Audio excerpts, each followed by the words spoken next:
Bismillahirrahmanirrahim.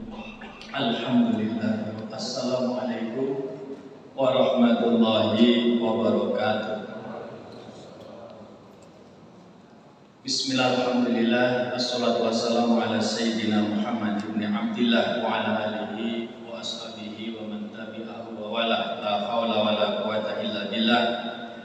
Subhanaka la ilma lana illa ma 'allamtana innaka antal alimul hakim. La hawla wa la quwata illa billahil azim. Amma ba'd. Hadrata para jamaah salat zuhur rahimakumullah, bersyukur kita kepada Allah Subhanahu wa taala atas semua karunia, rahmat, serta nikmat yang Allah titipkan kepada kita. Semoga kita mampu menjadikan semua itu sebagai wasilah untuk meningkatkan kuantitas maupun kualitas ibadah kita kepada Allah Subhanahu wa taala. Jamaah rahimakumullah, dalam kesempatan ceramah siang kali ini sebagai pengingat untuk Al-Fakir sendiri maupun untuk jamaah sekalian rahimakumullah, di sini Al-Fakir akan mengangkat sebuah kalam asar atau ungkapan kalimat mutiara dari sahabat Ali karramallahu wajhah, di mana beliau menunjukkan kepada kita tentang ciri-ciri orang yang baik, orang yang solih. Bapak-bapak, saudara, ibu sekalian rahimakumullah, kita sekarang berada pada saat-saat di mana kita dihadapkan untuk memilih calon-calon kita, dan kita sendiri sebagai calon-calon pemilih sudah barang tentu kita ingin orang-orang yang baiklah yang akan menjadi pemimpin-pemimpin yang akan kita pilih. Akan tetapi kita tidak hanya sekedar akan memilih orang-orang yang baik. Saya kira sebagai kebutuhan kita semuanya, kita juga perlu dan harus juga menjadi orang-orang yang baik sebagai pemilih. Nah, untuk itu saya kira kita perlu introspeksi diri kita, apakah nanti kita termasuk orang-orang yang baik itu atau tidak, dalam bahasa agama sebagai orang yang solih atau tidak. Jamaah rahimakumullah, yang pertama, orang yang solih itu cirinya orang yang gemar menuntut ilmu.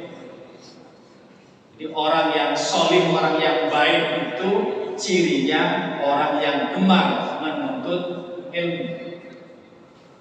Jamaah rahimakumullah, saya kira barometer orang yang berilmu itu saat ini tidak hanya ditujukan pada mereka orang-orang yang memiliki kehebatan di bidang akademik saja, karena sekarang di bidang pendidikan juga lebih ditekankan ya, kepada program vokasi, keahlian-keahlian, keterampilan-keterampilan. Artinya orang yang solih itu berarti orang yang memang dia itu senang belajar, baik belajar secara akademik maupun belajar keahlian-keahlian tertentu, keterampilan-keterampilan tertentu, termasuk juga belajar tentang keagamaan. Itulah orang yang baik, orang yang suka belajar dan belajar. Orang yang suka belajar ilmu sudah barang tentu mal ilmu ilal amali bih. Namanya ilmu itu kalau tidak diamalkan bukan ilmu. Dengan demikian orang yang berilmu itu bisa dilihat dari prestasi-prestasinya. prestasi-prestasi yang telah ditorehkan itu betul-betul bermanfaat bagi orang banyak. Itulah ilmuwan yang sejati. Jamaah yang dimulakan oleh Allah Subhanahu wa taala. Nah, untuk itu kita bisa melihat diri kita. Diri kita ini termasuk orang baik enggak? Kalau kita malas-malesan belajar ya, sehingga tidak ada perubahan dalam diri kita, merasa bahwa sudah cukuplah saya begini saja, itu berarti pertanda orang yang jelek, bukan orang yang baik. Begitu pula kita juga akan memilih orang-orang yang berilmu sebagai pemimpin-pemimpin kita. Dan yang kedua yaitu adamun nadami bidambi. Orang yang solih itu cirinya orang yang cepat-cepat ketika berbuat salah memperbaiki diri. Kalau tidak pernah salah itu malaikat.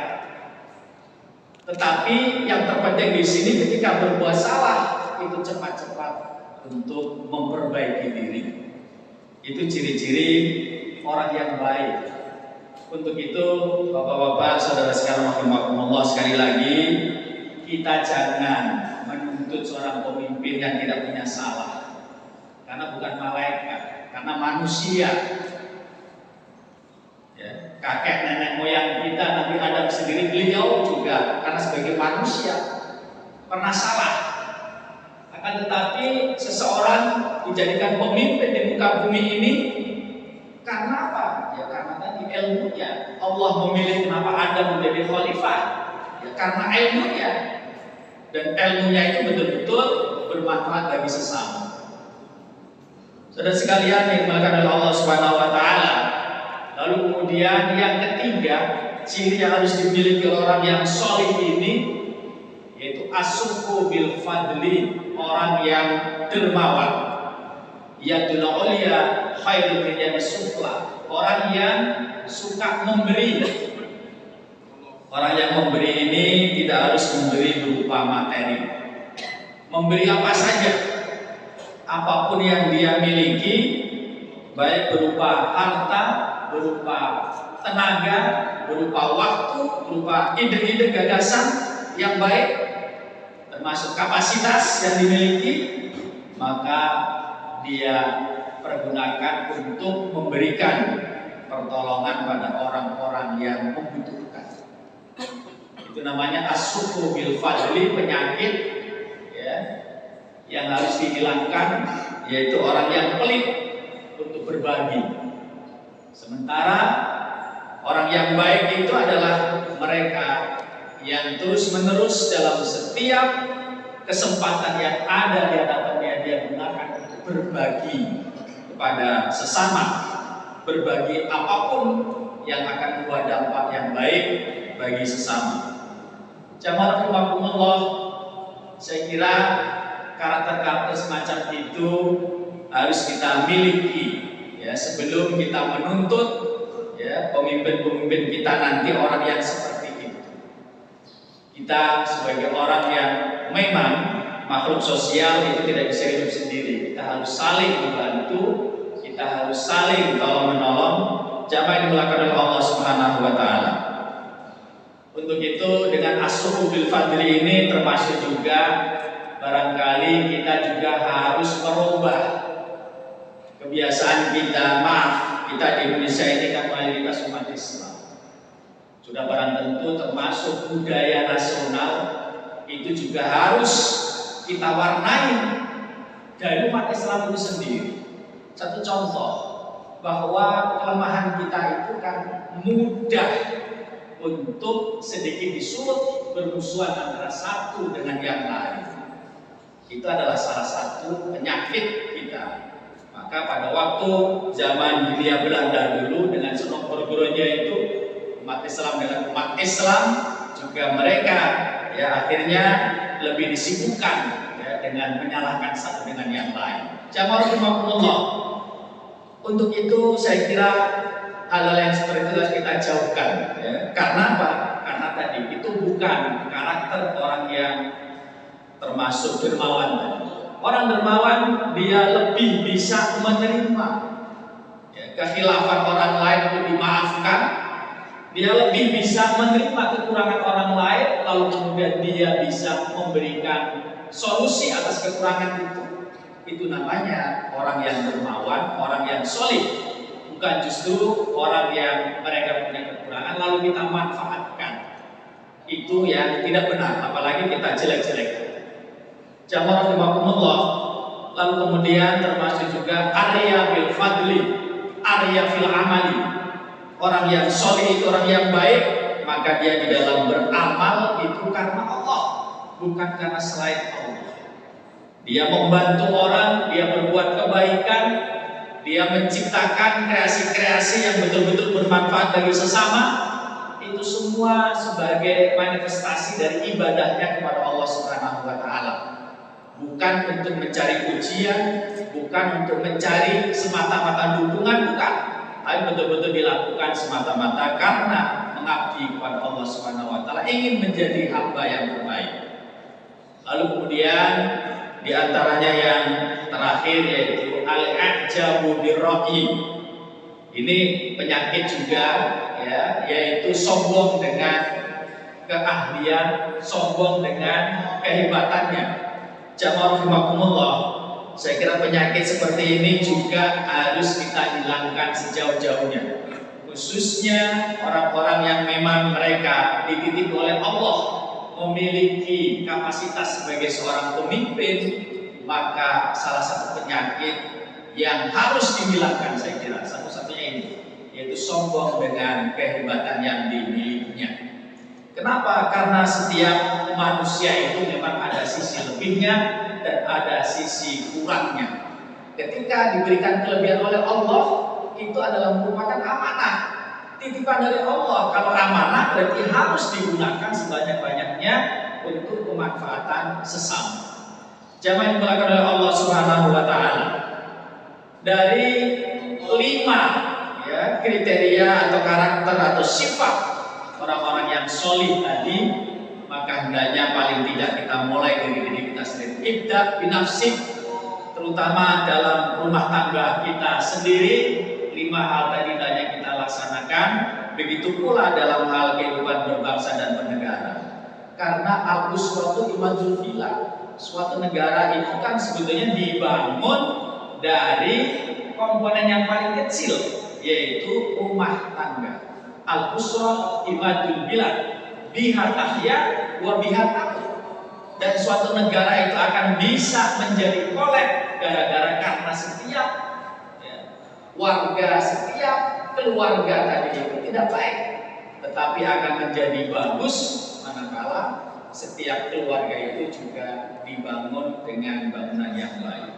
Jamaah yang dimuliakan oleh Allah Subhanahu wa taala, dengan apa yang telah penceramah sampaikan tadi, intinya adalah mari kita tidak perlu menunjuk-nunjuk orang lain ya akan kekurangan-kekurangannya.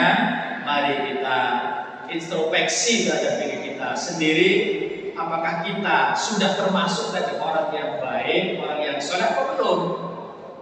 Jangan-jangan kita belum menjadi orang yang soleh, ya, tapi kita menuntut orang-orang agar supaya menjadi orang yang soleh. Jamaah rahimakumullah, saya kira itulah yang bisa saya sampaikan. Mudah-mudahan akan menjadi perhatian kita, sehingga kita sekali lagi mari kita ciptakan suasana situasi ya penuh dengan persaudaraan, penuh dengan saling tahu bantu membantu, terutama kita di dalam mensukseskan ya untuk kita memilih wakil-wakil kita di masa mendatang nanti.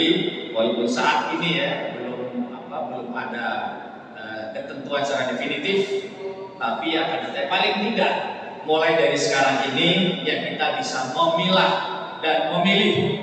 Nah, saya kira bagi orang awam ya mungkin memilah dan memilih ini ya harus memakai referensi ya orang-orang yang ahli di bidangnya, ya termasuk juga ya, kita dalam mengambil referensi itu pun juga tidak mungkin akan bisa satu ya, sama untuk semuanya, tidak mungkin. Jamaah rahimakumullah, ini termasuk salah satu yang perlu ya sekali lagi saya sampaikan tadi, as-suhubil fadli tadi.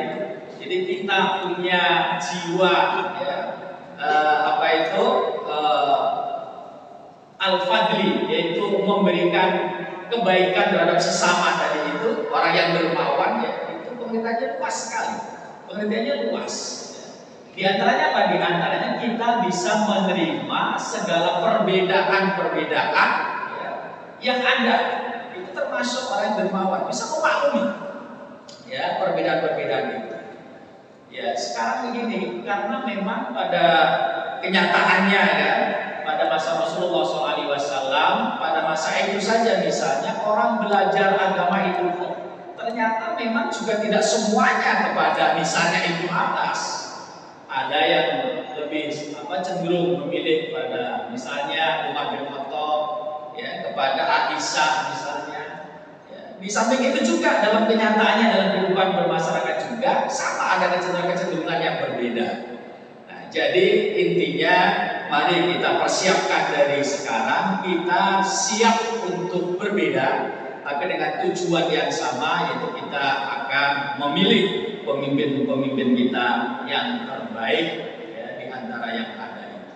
Sehingga betul-betul kita akan mempersiapkan diri kita dari sekarang. Kita akan menjadi orang-orang yang baik dan kita akan bisa mendapatkan pemimpin-pemimpin yang baik juga. Amin. Allahumma amin. Saya kira itu yang bisa saya sampaikan. Terima kasih. Hasbunallahu wa ni'mal wakil. Assalamualaikum warahmatullahi wabarakatuh.